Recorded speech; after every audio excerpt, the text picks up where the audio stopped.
আসসালামু আলাইকুম। আশা করি আপনারা সকলে ভালো আছেন, আমিও ভালো আছি। নবম পে স্কেল নিয়ে কিন্তু আপডেট একটা নতুন খবর রয়েছে। নবম পে স্কেল বাস্তবায়নের আর যে আলটিমেট আলটিমেটাম দিয়ে কিন্তু নতুন কর্মসূচি ঘোষণা করে দিয়েছে। অলরেডি নতুন যে সরকার রয়েছে আপনারা সকলে অবগত আছেন। এখন কিন্তু আর কেয়ারটেকার সরকার নাই, এখন কিন্তু নতুন সরকার গঠন হয়েছে। তাদেরকে কিন্তু নতুন পে স্কেল যে যেন বাস্তবায়ন খুব তাড়াতাড়ি হয়, তার নতুন ভাবে কিন্তু নতুন কর্মসূচি ঘোষণা করেছে। সেই নবম পে স্কেল বাস্তবায়নের লক্ষ্যে কি কর্মসূচি ঘোষণা দিয়েছে, সেই বিষয়ে কিন্তু আজকের এই ভিডিওতে আপনাদের নিয়ে আলোচনা করব। কি বলছে এবং কবে নাগাদ হতে পারে, বিষয়বস্তু সকল বিষয় ইনশাল্লাহ জানতে পারবেন। চলুন ভিডিওটা শুরু করে দেই। তার আগে বলে দেই, আপনারা যারা আমার ইউটিউব চ্যানেলে নতুন, অবশ্যই আমার ইউটিউব চ্যানেলটা সাবস্ক্রাইব করে রাখবেন, লাইক বাটনটা ক্লিক করে রাখবেন, আর আপনাদের যে কোনো মন্তব্য জানতে অবশ্যই কিন্তু কমেন্টস করতে পারেন। নবম পে স্কেল বাস্তবায়নের দাবিতে কিন্তু নতুন কর্মসূচি ঘোষণা করেছে বাংলাদেশ সরকারি কর্মচারী দাবি আদায় ঐক্য পরিষদ। নতুন ভাবে কিন্তু কর্মসূচি প্রকাশ করেছে আজকের খবর। সে অনুযায়ী স্মারকলিপি দেওয়ার পাশাপাশি প্রতিনিধি সমাবেশ এবং সাংগঠনিক কর্মসূচি পালন করবে তারা।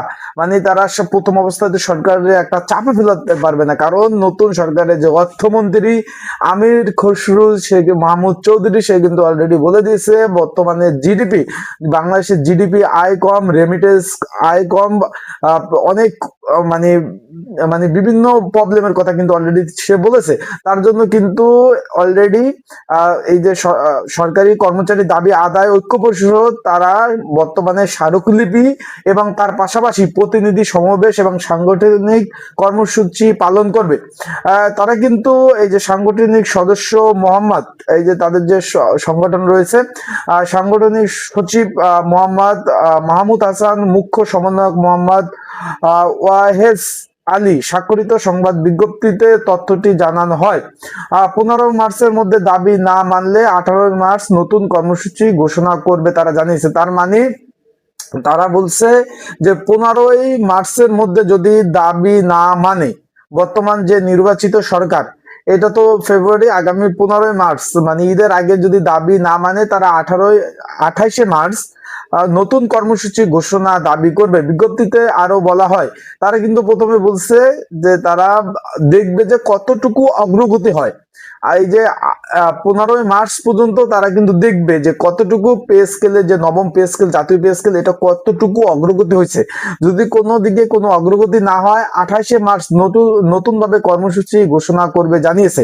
বিজ্ঞপ্তিতে আরো বলা হয়, 2015 সালে দেওয়া অষ্টম পে স্কেল 11 থেকে 20তম কর্মচারীদের বৈষম্য বেড়াজালে আবদ্ধর পর থেকে প্রথম পর্যায়ে পে স্কেল বৈষম্য নিরসনের জন্য আলাদা আলাদা বিভিন্ন কর্মসূচি পালন করবে। তৎকালীন সরকারের কাছে কোনো সাড়া পাওয়া যায়নি। মানে এই বৈষম্যের জন্য যে তৎকালীন যে সরকার ছিল তার কাছে বিভিন্ন আবেদন করছে, তারা কোনো সাড়া দেয়নি। তারা কিন্তু এটা বলছে, এমনকি বিগত কোনো সরকারও উক্তি সংগঠনের সাথে আলোচনা করেনি। অথচ বিগত বিএনপি সরকার 1991 এবং 2005 সালে সুন্দর দুটি পে স্কেল দিয়েছে।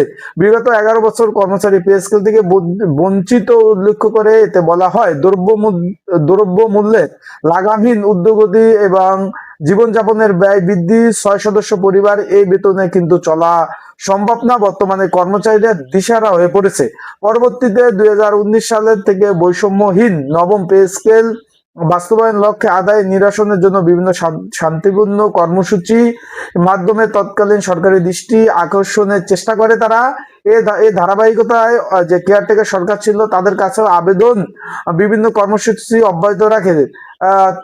2025 সালে অষ্টম পে স্কেল কমিশন গঠন করে, যার রিপোর্টের মাধ্যমে সরকারের কাছে প্রদান করা হয়। কিন্তু কেয়ারটেকার সরকার সে পে স্কেল দেওয়ার আশ্বাস দিয়েও তা বাস্তবায়ন করেনি।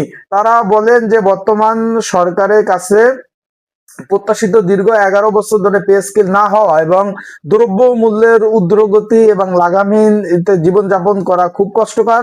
তাই নবম পে স্কেল বাস্তবায়নের জন্য তারা কাজ করে যাবে।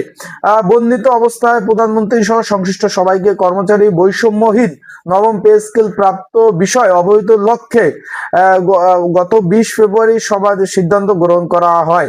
এতে বলা হয় যে 22 ফেব্রুয়ারি থেকে 5 মার্চের মধ্যে স্থায়ী সংসদ সদস্য মন্ত্রীদের সাথে সাক্ষাৎ করবে এর মাধ্যমে প্রধানমন্ত্রী বরাবর নবম পে স্কেল বাস্তবায়নের দাবি স্মারকলিপি প্রদান, জেলা উপজেলা পর্যায়ে নেতৃবৃন্দ বিভিন্ন কর্মসূচি পালন করবে। 2, এ সময়ে কেন্দ্রীয় নেতৃবৃন্দ মন্ত্রী পরিষদ সদস্যের সাথে সাক্ষাৎ এবং করে তারা তাদের মাধ্যমে প্রধানমন্ত্রী বরাবর নবম পে স্কেল বাস্তবায়নের জন্য স্মারকলিপি দিবে। তার মানে তাদের প্রতিনিধি দ্বারা তারা যে বর্তমান যে মন্ত্রী রয়েছে, যারা নতুন মন্ত্রী রয়েছে, তাদের সাথে বৈঠক করবে। বৈঠক করার পরে প্রধানমন্ত্রী বরাবর স্মারকলিপি প্রদান করবে।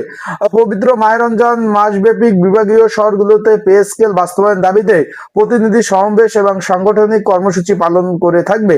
এতে উল্লেখ করা হয়, আগামী 15 মার্চ মধ্যে সরকারের পক্ষ থেকে নবম পে স্কেল বাস্তবায়নের দৃশ্যমান কোনো উদ্যোগ গ্রহণ না করা হলে পবিত্র ঈদ উল ফিতর উদযাপনের পরবর্তীতে 28 মার্চ পরবর্তী সংবাদ সম্মেলন করে পরবর্তী ঘোষণা দিবে। তার মানে ঈদের মধ্যে তারা কোনো বড়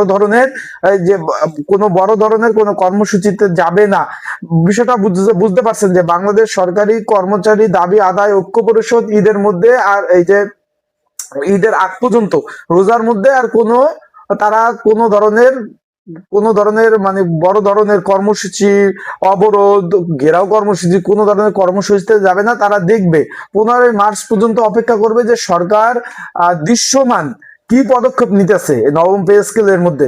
যদি পদক্ষেপ নেয় তারা তো আলহামদুলিল্লাহ ভালো কথা, না নিলে 28 মার্চ নতুন কর্মসূচি তারা ঘোষণা করবে জানিয়েছে তারা। আশা করি বিষয়টা বুঝতে পারছেন। পে স্কেলের আজকের আপডেট খবর এইটা। নতুন আপডেট খবর পেতে কিন্তু অবশ্যই লাইক বাটনটা ক্লিক করে রাখবেন, আর অবশ্যই কিন্তু সাবস্ক্রাইব করে রাখবেন। আর আপনাদের মূল্যবান কোনো মন্তব্য যদি থাকে সেই মন্তব্য কিন্তু অবশ্যই কমেন্ট বক্সে কমেন্টস করবেন। আর নবম পে স্কেল নিয়ে প্রতিদিনের আপডেট খবর পেতে কিন্তু অবশ্যই চোখ রাখবেন আমার ইউটিউব চ্যানেলে। ইনশাল্লাহ প্রতিদিন যে আপডেট বিষয়বলী আসবে সেই বিষয়বলী আপনাদের নিয়ে কিন্তু আলোচনা করা হবে। তাই ভালো থাকবেন, সুস্থ থাকবেন। আসসালামু আলাইকুম।